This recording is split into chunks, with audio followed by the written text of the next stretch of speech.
Hello friends, I hope that you are well and I hope that you are looking forward to learning a new technique here in Photoshop. I know it's been a little while since I've shared a tutorial, but I'm back and I've got some great ideas and techniques to share with you, and hopefully you'll find them useful and interesting. I wanted to show you how I created this photo that I just finished today, and I got so excited about learning or trying out something that worked that I knew that I had to share it with you right away. And so this technique or tutorial is about how I created this kind of clear or glass snail shell. And it's a technique that you can use to turn anything into glass. So it could be a shell, it could be a strawberry, it could be a cat. You could turn whatever you want into glass, and it would have the same effect pretty much. You might have to do some tiny little tweaks, but it's a pretty easy technique to get the hang of, and I look forward to showing you how to do it. So let's get started. I'm just going to use this background here just as a base, and you can see that we have a background and we have a snail here. What we need to do is we need to make sure that whatever it is that we're turning into glass is its own separate layer. So if you were to take a picture of your dog and want to turn your dog into glass, you would have to select your dog away from the background. So there's a bit of extra work involved if you do want to turn a specific item into glass or into this kind of technique, but it's possible. It just needs a little bit of extra time. I won't get into doing that because that is a totally separate thing. Just make sure whatever it is that you're turning to glass is its own individual layer all by itself. So in this case we have the snail all by himself. We're going to turn it into glass, just the shell though. Because we just want the shell to be glass, we're going to have to sort of separate them, remove the shell from the snail, and I'm just going to do that by using the lasso tool, and I'm just going to make a very rough selection around that shell, and then we can just hit Command or Control X to cut it, and Command or Control V to paste it on as a new layer. I didn't do a perfect job. If I was going to be doing this for an actual image, I would take my time, make sure that my selection looks great, but this will do for now. So you can see that we have our shell all by itself, and then underneath there we've got our little, whatever you want to call it, blob, snail blob underneath. So we'll call this new layer shell. And what we want to do is we want to make a copy of that shell. So we're going to hit Command or Control J, and that's going to make a copy. You can see if I just drag my layers window over here, you can see that we have our shell copy. We're actually going to name that copy edges so we don't get confused. So we have our shell and we have edges. Next, what we're going to do is we are going to go up into Filter, Stylize, Find Edges, and this is for the edges layer here.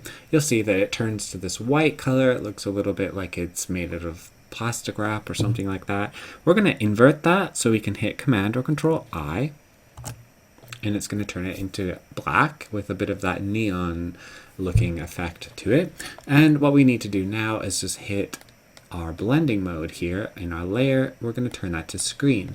Now right away it doesn't look like anything has happened because we still have that original shell underneath. So let's turn that layer off and you're going to see the magic happen. We have this kind of glass shell. You can see there's a little bit of color still attached to it. You could leave that color if you want your glass to have some of that realistic looking color from the actual shell, or we can just go into Command or Control U, and that's going to open up our hue and saturation panel. We can just desaturate that if you wanted to.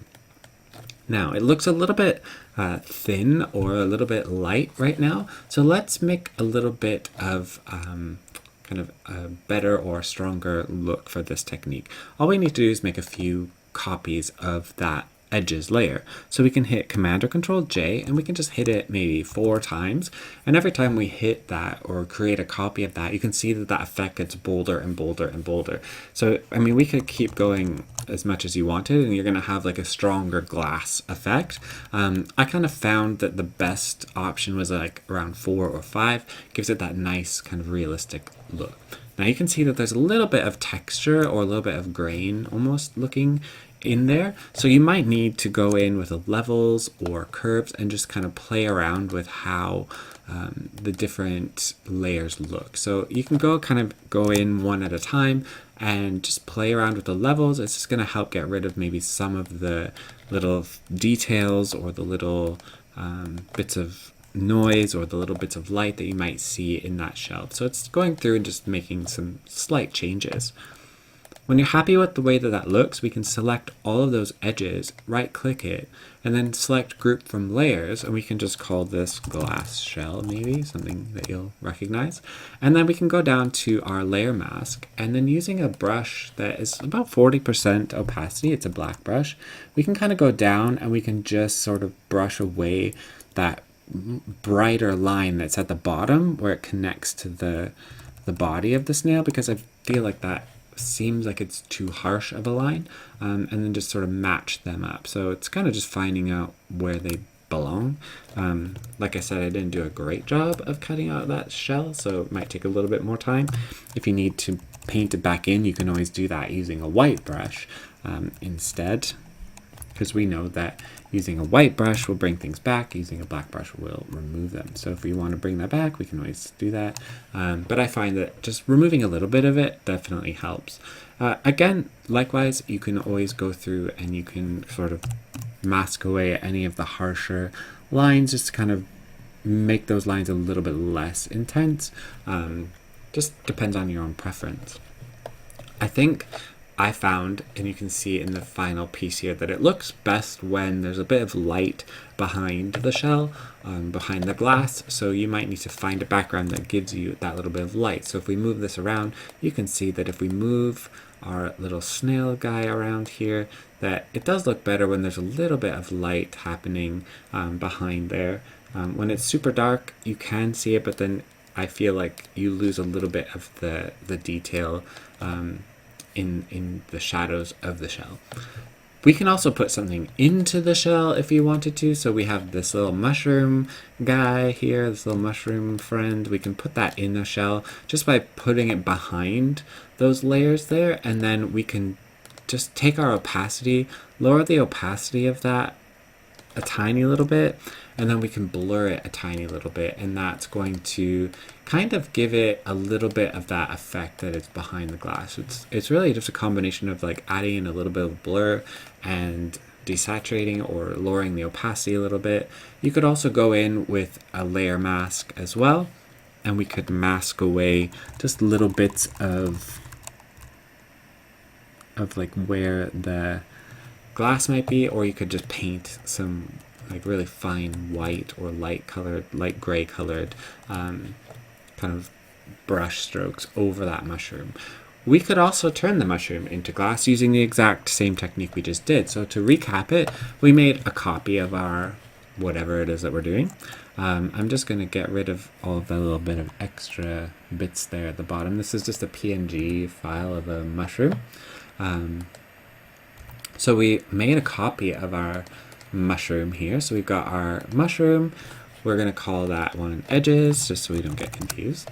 We're going to go up into filter, stylize, find edges, control or command I to invert it, switch it to screen mode. Then again, we can go into our hue and saturation. We can desaturate our mushroom. We can turn that bottom layer off, and now we have a glass mushroom to go with our glass snail. And again, you can see it is quite fine. The lines are quite fine, so we can make copies of that if we wanted to.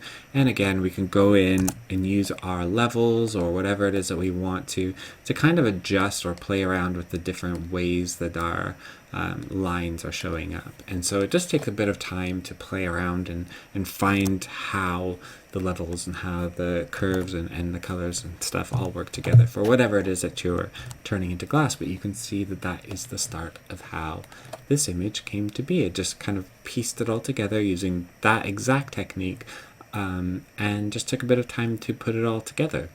So I hope that you enjoyed learning how to make a snail shell out of glass and a mushroom out of glass. And I hope that you try it, and I hope that you turn something into glass as well. And if you do, please feel free to tag me in it or share it with me so I can see and share it. Thanks for watching, and I hope to see what you create soon.